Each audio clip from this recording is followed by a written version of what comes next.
BA third के प्यारे छात्रों, आज मैं इस वीडियो के माध्यम से आपको हजारी प्रसाद द्विवेदी का एक साहित्यिक निबंध है, भारतीय साहित्य की प्राण शक्ति, इसके बारे में जानकारी प्रदान करना चाहूँगा। प्रिय छात्रों, कल भी मैंने एक वीडियो के माध्यम से हजारी प्रसाद द्विवेदी का जीवन परिचय, उनकी रचनाएं और उनके बारे में जानकारी दी थी।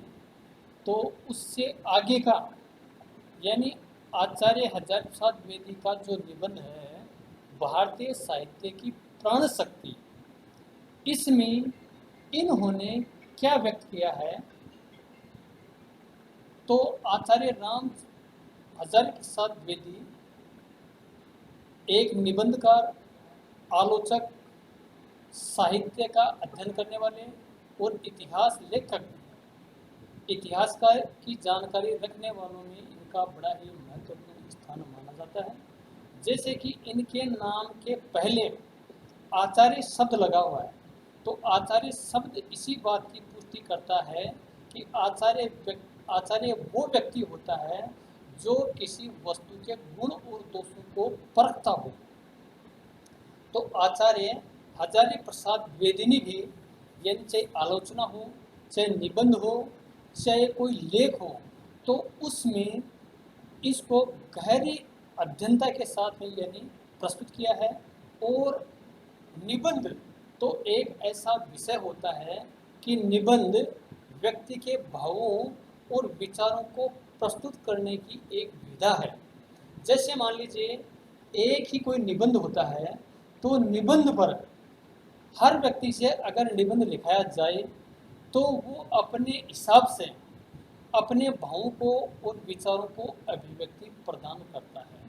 तो इसी संदर्भ में भारतीय साहित्य की प्राण शक्ति एक निबंध है, जिस निबंध में आचार्य हजारी प्रसाद द्विवेदी ने यानी किन बातों को व्यक्त किया है। तो इनके निबंध को पढ़ने के बाद में मुख्य रूप से सारांश के रूप से जो बातें उभर कर के सामने आती हैं, उनके बारे में मैं आपको जानकारी प्रदान करूंगा कि भारतीय साहित्य की प्राण शक्ति यानी भारत का जो साहित्य है, वो साहित्य रामायण काल है, महाभारत काल है, उपनिषद काल है, वेदों का काल है, संस्कृत का काल है, लौकिक काल है, प्राकृत काल है। और हजारी प्रसाद द्विवेदी से पहले के जो काल में जो साहित्य था, उस साहित्य में यानी मुख्य बिंदु क्या थे। जैसे मान लीजिए उपनिषदों की बातों को ध्यान में रखा जाए तो उपनिषदों में और वेदों में यानी पुनर्जन्म की भावना पर बल दिया गया है। तो पुनर्जन्म का एक पॉइंट उठा करके आचार्य हजारी प्रसाद द्विवेदी ने पुनर्जन्म के बारे में इस निबंध में अपने विचारों को अभिव्यक्त किया कि पुनर्जन्म यानी व्यक्ति इस जन्म में जो कार्य करता है, चाहे वो कार्य अच्छे हों, चाहे वो कार्य बुरे हों, उनका फल व्यक्ति को अगले जन्म में भोगना पड़ता है। ये बात वेद साहित्य में भी है, लोक साहित्य में भी है, उपनिषद में है। यानी पुनर्जन्म यानी व्यक्ति अगर दोबारा जन्म लेगा तो पहले के काल में व्यक्ति द्वारा किए हुए कार्यों का यानी उसको फल भुगतना पड़ता है। तो इस बात की चर्चा खूब हुई है। एक होता है पुनर्जन्म, तो हो ही गया।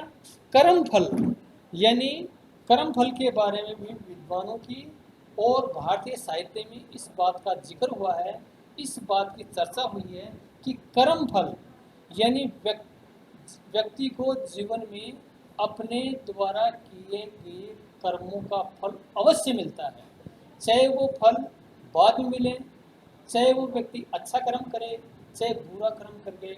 यानी उसको भारतीय साहित्य में ये बताया गया है कि कर्म फल का जो सिद्धांत है, वो सिद्धांत यानी भारतीय साहित्य में चला आ रहा है। और उसके माध्यम से व्यक्ति अगर अच्छा कर्म करेगा तो उसे अच्छा फल मिलेगा और बुरा कर्म करेगा तो उसको बुरा फल मिलेगा। यही भावना यानी वेदों में भी, उपनिषदों में भी है। तो इसी प्रकार से पुनर्जन्म और कर्म फल के बारे में आचार्य हजारी प्रसाद द्विवेदी ने यानी अपने भावों को और विचारों को प्रस्तुत किया है। इसी के अलावा भारतीय साहित्य का एक सिद्धांत है आत्मा।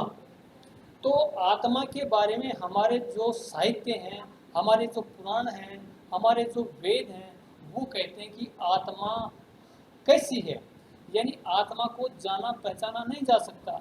प्रत्येक व्यक्ति के हृदय में आत्मा होती है, लेकिन आत्मा का कोई अस्तित्व नहीं होता। और वो आत्मा अमर है या नश्वर है, इसके बारे में भी यानी उपनिषदों में, पुराणों में, वेदों में खूब चर्चा हुई है कि आत्मा अमर है। यानी यह भी माना जाता है कि आत्मा अमर है। जब व्यक्ति अपना शरीर छोड़ देता है तो आत्मा उसको छोड़ देती है, और आत्मा हमेशा यानी नए रूप में जाती है। तो जितने भी यानी जो आत्मा होती हैं वो यानी आत्मा के बारे में बहुत सी चर्चा हुई है कि आत्मा अजर है, अमर है, नश्वर है। तो इसके बारे में भारतीय साहित्य में बहुत ही अच्छी चर्चा हुई है। एक होता है हमारे जो संस्कार, यानी संस्कार भारतीय साहित्य में शुरू से चल रहे हैं। जैसे पुत्रो जन्म है, तो पुत्र जन्म के बारे में यानी बहुत से संस्कार हैं, प्रथाएं हैं, परंपराएं हैं, और वो हमेशा चलती रही हैं। तो इसी यानी प्रकांड पंडितों के नेतृत्व में, मनुवादी संस्कृति के नेतृत्व में जो वर्ण व्यवस्था थी, वर्ण व्यवस्था के तहत यानी व्यक्ति को कार्य करने पड़ते थे, और उस कार्य करने वालों में एक निम्न वर्ग था। तो निम्न वर्ग भी यानी उच्च वर्ग द्वारा किए गए शोषण का लगातार यानी कोई विरोध किया ही नहीं, तो वो हमारे साहित्य में घुल मिल गए थे। तो वो साहित्य यानी इस प्रकार का साहित्य था कि वो भारतीय साहित्य की प्राण शक्ति थे। जैसे आत्मा है, पुनर्जन्म है, कर्मवाद है, आध्यात्मिकता है। तो इनके बारे में यानी आचार्य महावीर प्रसाद द्विवेदी को भारतीय संस्कृति, इतिहास, दर्शन, साहित्य में प्रतिष्ठित करने का श्रेय आचार्य हजारी प्रसाद द्विवेदी को ली जाता है कि सबसे पहले यानी इन बातों को साहित्य में आचार्य हजारी प्रसाद द्विवेदी ने ही व्यक्त किया था। मानवतावादी दृष्टि और ज्ञान की विभिन्न शाखाओं का परिचय पाठक से करवाने में द्विवेदी जी का कोई सानी नहीं। प्रस्तुत निबंध में भारतीय तथा पाश्चात्य साहित्य का तुलनात्मक अध्ययन किया गया है और बताया गया है कि भारतीय साहित्य में पुनर्जन्म और कर्मफल का सिद्धांत व्यापक प्रभाव हिंदू संस्कृति पर पड़ा है।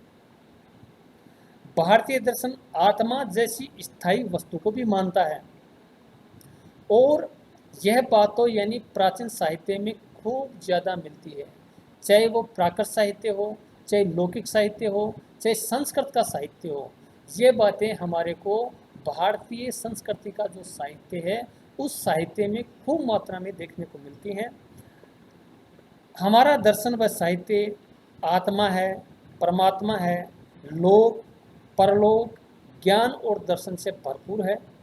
उसमें इन दर्शनों की महत्वपूर्ण भूमिका भी है। माया और कर्म को समझाने के लिए भी अनेक ग्रंथों की रचना की गई है। आत्मा का अनवसर होना, चरम ज्ञान, जीव मुक्ति, क्रम बंधन, क्रम फल आदि महत्वपूर्ण निष्कर्ष उक्त विश्लेषण से निकलते हैं। और द्विवेदी जी मनु के संदर्भ से ऋणों से मुक्ति तथा मोक्ष के लिए यज्ञों की बात करते हैं।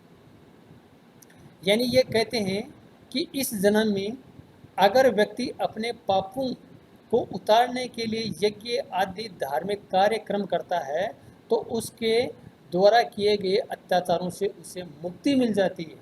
ये भारतीय साहित्य में आदतन है, यानी शुरू से लेकर के अंत तक इस बात की चर्चा हुई है।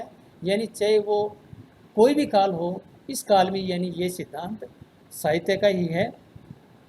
आत्मा का अनवसर होना, कर्म फल आदि महत्वपूर्ण निष्कर्ष इस साहित्य की प्राण शक्ति हैं। आगे वे बताते हैं कि विदेशी ज्ञान को भी भारतीय पंडितों ने अपना ज्ञान बताकर प्रस्तुत किया है। इसी कारण बहुत से हिंदू विश्वासों का सर्जन भी हुआ है। यही कारण है कि हजारों सालों तक शोषित रहकर भी नीच कही जाने वाली जातियों ने विद्रोह नहीं किया, क्योंकि वो भी उन विश्वासों को मानती थी, क्योंकि वो निम्न वर्ग उस प्रकार से क्रियाक्रमों में और उस प्रकार की परंपराओं में, प्रथाओं में पूरी तरह से लिप्त हो चुका था कि वो उसका विरोध नहीं कर सकता था। यूरोपीय विद्वान यह नहीं समझ सके कि भारतीय साहित्य जीवित जातियों का साहित्य है। यदि हम भारतीय दृष्टि से देखेंगे तो पश्चिम का बहुत कुछ मूल्यवान खो देंगे। उसी प्रकार ग्रीस चश्मे से भारतीय संस्कारों को देखना भी व्यर्थ तथा अनुचित है। अतः साहित्य आलोचना के लिए अपने संस्कारों से बहुत ऊपर उठने की आवश्यकता है। अपने विश्वासों से जुड़े रहकर भी सौंदर्य, आदर्श तथा उनकी सृष्टि को समझना महत्वपूर्ण है।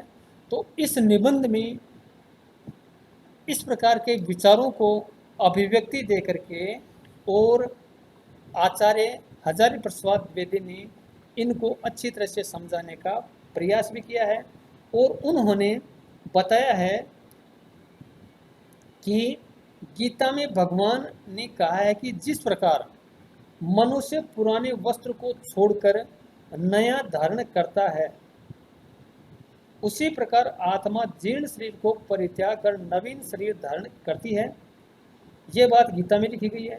इसी प्रकार बृहदारण्यक उपनिषद में बताया गया है कि जोंक जिस प्रकार एक तृण से दूसरे पर जाते समय पहले अपने शरीर का अगला हिस्सा रखती है और फिर बाकी हिस्से को खींच लेती है, उसी प्रकार आत्मा पुराने शरीर को छोड़कर नए शरीर में प्रवेश कर जाती है। आत्मा को जब अपनी और प्रकृति या माया की वास्तविक सत्ता का ज्ञान हो जाता है, तभी कर्म बंध से मुक्त हो जाती है। भगवान ने गीता में कहा है कि ज्ञान की अग्नि समस्त कर्मों को भस्मसात कर देती है और ज्ञान से बढ़कर के कोई वस्तु पवित्र नहीं। यह बात उपनिषदों में, गीता में आदि में बताई गई है। मनुस्मृति में भी कहा गया है कि कायिक, वाचिक और मानसिक यानी ये कर्म को समझाने के भेद किए गए हैं। तो ये 3 प्रकार के कर्म होते हैं। उनकी गति भी उत्तम, मध्यम और अधम भेद से 3 प्रकार की होती है और ये मनु ने लिखा है।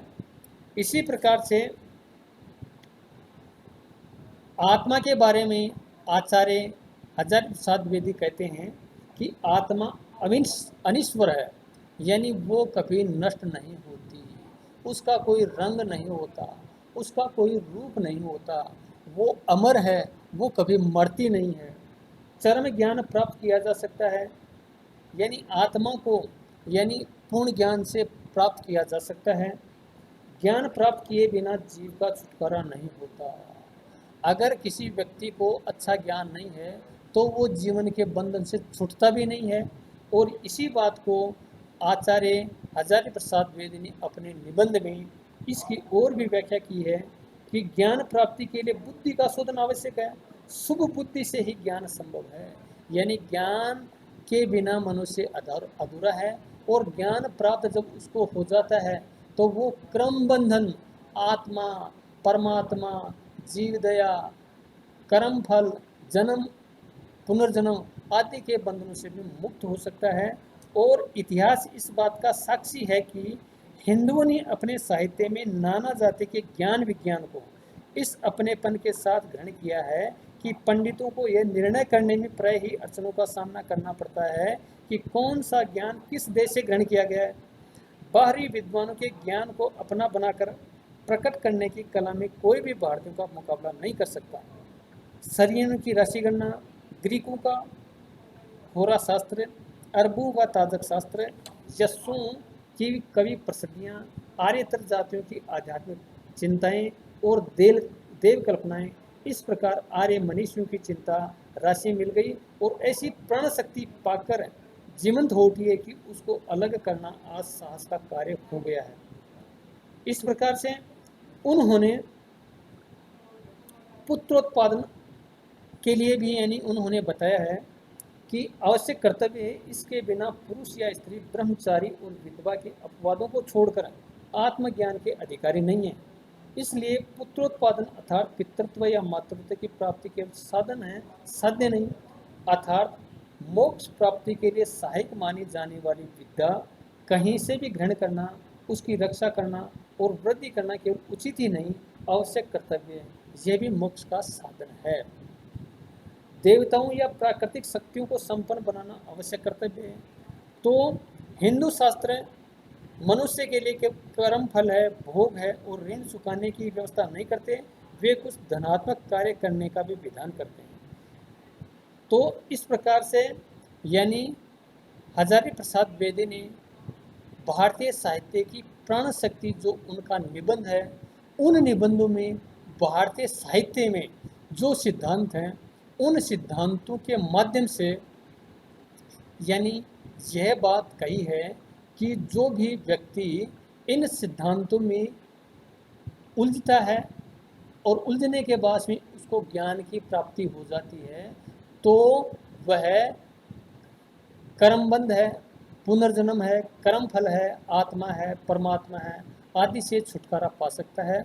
और इसी प्रकार से भारतीय साहित्य की प्राण शक्ति में हजारी प्रसाद बेदी ने अपने भावों और विचारों को साहित्य की प्राण शक्ति के माध्यम से इस प्रकार से प्रस्तुत किया कि जो साहित्य में चल रहा था, चाहे वो उपनिषद हो, चाहे पुराणों का साहित्य हो, चाहे वेदों का साहित्य हो, चाहे संस्कृत का साहित्य हो, चाहे लौकिक साहित्य हो, चाहे प्राकृतिक साहित्य हो, इस साहित्य में इन्हीं बातों का जिक्र किया गया है, सिद्धांतों का। तो उन्हीं सिद्धांतों पर चर्चा करना आचार्य हजारी प्रसाद द्विवेदी का भारतीय साहित्य की प्राण शक्ति निबंध में इसको बल दिया गया है। और अपने उनके भाव और विचार भी इस निबंध में बहुत ही अच्छे हैं। तो प्रिय छात्रों, आज के इस निबंध में मैं आपको इस वीडियो के माध्यम से इतनी ही जानकारी प्रदान करूंगा कि भारतीय साहित्य की जो प्राण शक्ति है, उस प्राण शक्ति के जो मुख्य सिद्धांत हैं, उन्हीं सिद्धांतों के बारे में आचार्य हजारी प्रसाद बेदी ने इस निबंध में प्रस्तुति दी है। इतना ही कह करके बस आज को मैं इस वीडियो को विराम देता हूँ। प्यारे छात्रों,